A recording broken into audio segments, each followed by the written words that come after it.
I'm John Buchanan, and in this video we're going to look at one of Logic's MIDI effects, specifically Note Repeat. And we're going to do that to see what happens when we make the patterns that we program within our tracks, whether those are lead lines, bass lines, or drum patterns, a little bit more interesting with a bit of Note Repeat. Let's just have a listen to the drum beat that I've programmed for this track. Very 80s.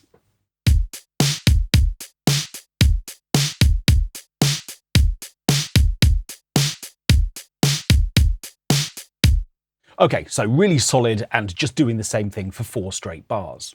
Now, when we think about programming beats using Drum Machine Designer, which is the instrument that I'm using for this particular track, of course, if we select that track, the whole idea of MIDI effects aren't available because Drum Machine Designer is effectively a track stack where we've effectively got a kind of auxiliary bus controlling a whole range of things. In order to be able to apply Note Repeat to an individual instrument within Drum Machine Designer, what we need to do is to open up the track stack and find the individual parts that are playing. Now, of course, there are lots of ways in which we can sort of look at the data that exists within a Drum Machine Designer kit. We can open up Drum Machine Designer itself and see which pads are being triggered. But also what we can do is to just press play on a pattern like this and see which instruments are being engaged by the notes that I've programmed. So we're going to see that there's a kick part and a snare part, and there are going to be some hats as well, but nothing else is going to be lighting up.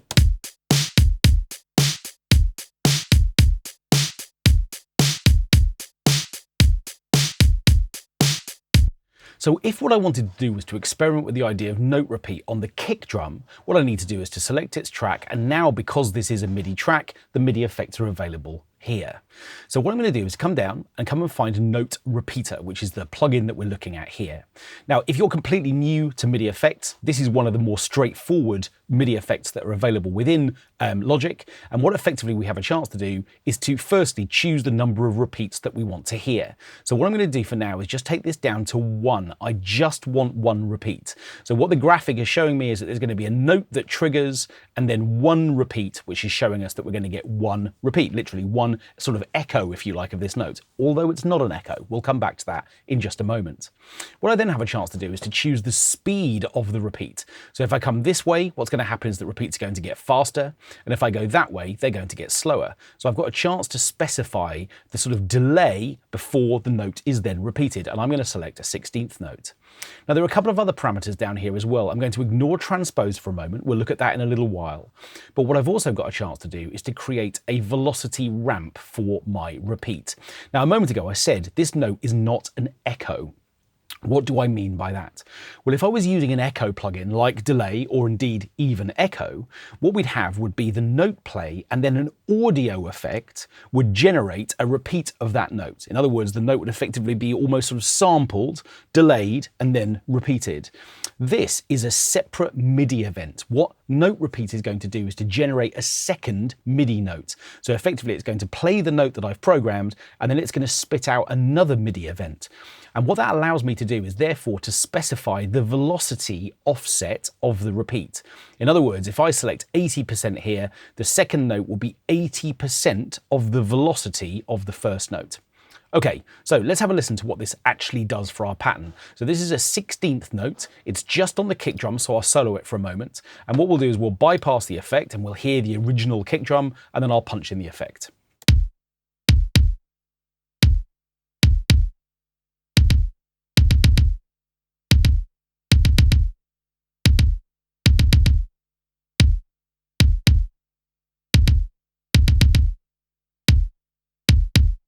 Okay, so you can hear what happens when I punch in and out the effect. We get this, this sort of, a note repeat. What a surprise.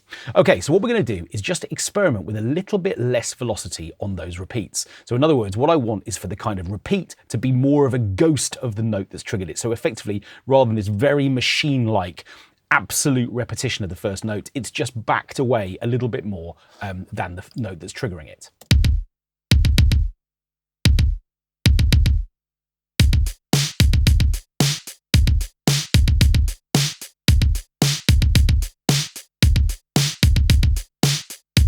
And that introduces a lot more movement into the drum parts. Okay, so what other sort of sounds could I apply Note Repeat to potentially create a more interesting pattern? Well, I'll tell you what, let's program a bass line. So I've got a bass line waiting here. And what I'm going to do is just to sort of stay in 80s mode and program a very 80s sounding bass line to go alongside this drum part.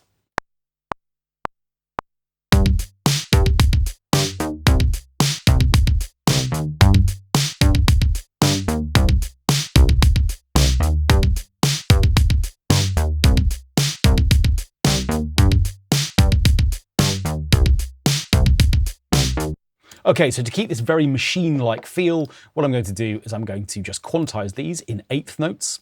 And what I'm also going to do is to make all of the velocities the same using dynamics fixed. That's going to make them all 64. And then what I'm going to do is to create a velocity offset by taking them all up to 94 by putting a plus 30 in the velocity window. So if ever you want every single note to be exactly the same from a velocity perspective, go to dynamics and fix the dynamics, and then you can create the velocity offset that you want. And to make those changes permanent, that's Control and N. And what that's going to do is to what we call normalize the sequence parameters. In other words, it's going to make them all exactly the same. And now when I open this window up, we'll see that the colors of all of these notes are exactly the same because they're all the same velocity. Okay, so let's come back to note repeat. What might I do with this bass line? Well, I could repeat exactly what I've just done. I could create a single repeat. I can make it 16th notes in terms of those repeats, and I could create a little bit of a velocity ramp, and we'd get exactly the same kind of effect that we've got with the kick drum.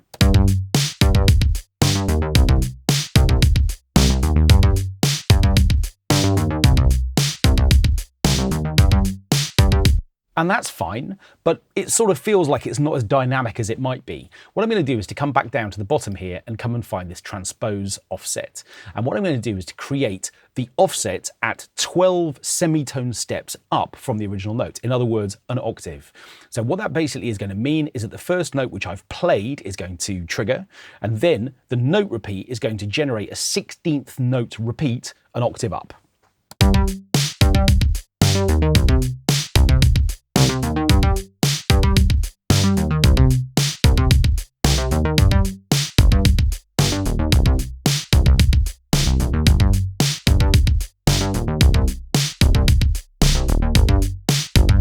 And what I've done over here again, sort of using these two sort of different tools within Logic, sort of in combination, I'm using the sort of playback bar of, or I'm using the sort of MIDI note editor, the region editor area, to create the velocity sort of changes that I want. And what I've also done here is just to use a -12 semitone offset, so that effectively the whole of the bass line drops an octave, which means that its octave jump is also an octave lower than it was before, if that makes sense. Should do.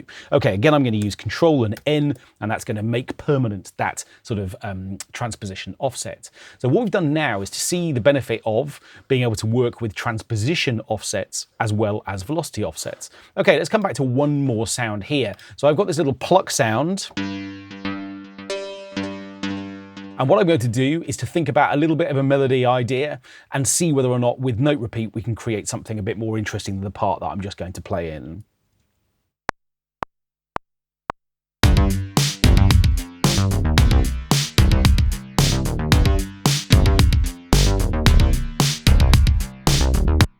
Okay, so again, what I'm going to do straight away is just to make sure that these parts are quantized. I want this very 80s machine-like feel.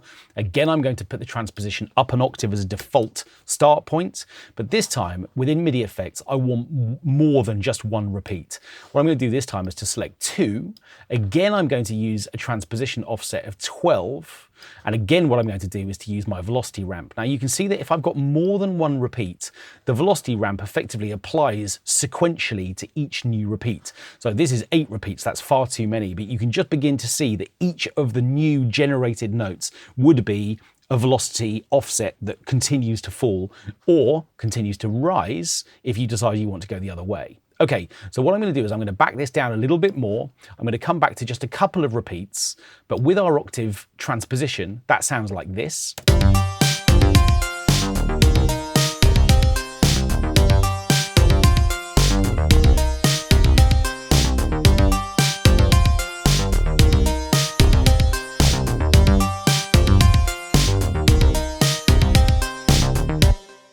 Okay, and that's working really nicely. Now, I could experiment with the idea of coming back to 16th notes here as well.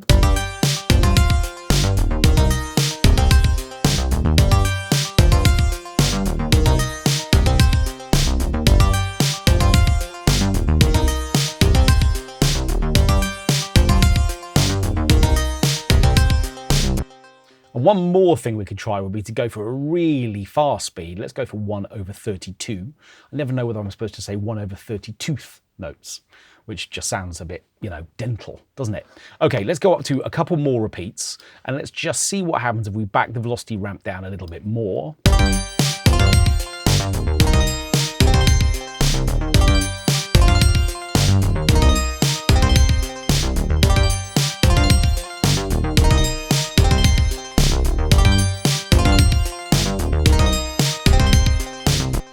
That's a really interesting effect as well. Now remember, all of these notes are being generated. Remember that they aren't echoes, and that should be really obvious now that we're working with transpositions. But of course, because they are effectively triggering notes within the instruments that we're playing, we need to keep that in mind too. This sound is coming from retro synth, and one thing I might choose to do now that we've got these really shiny high notes would be to back down maybe the filter envelope a little bit, or maybe the cutoff a little bit, just so it's not quite so sort of ear-piercingly or ear-bleedingly bright.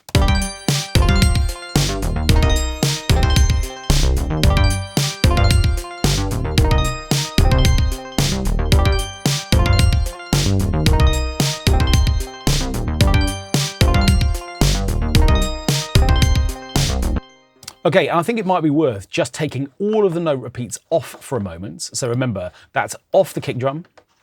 Let's just close this for a moment. Let's take it off this pluck sound and off the bass line and remind ourselves what the programmed track would sound like without note repeats.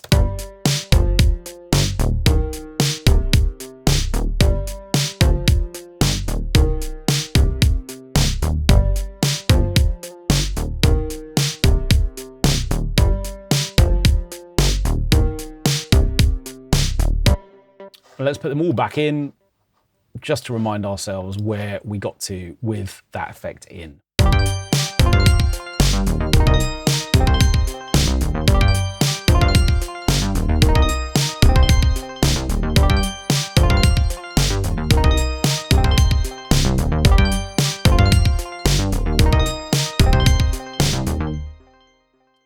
So I think that all of those parts are a bit hookier than they were before. And I think actually as a little ideas platform, I think Note Repeat's a really interesting plugin because you can throw it on something, try out a couple of ideas and see whether or not they work. It's a really straightforward way of just being able to inject a little bit more pace and a bit more dynamics really into the parts that you program.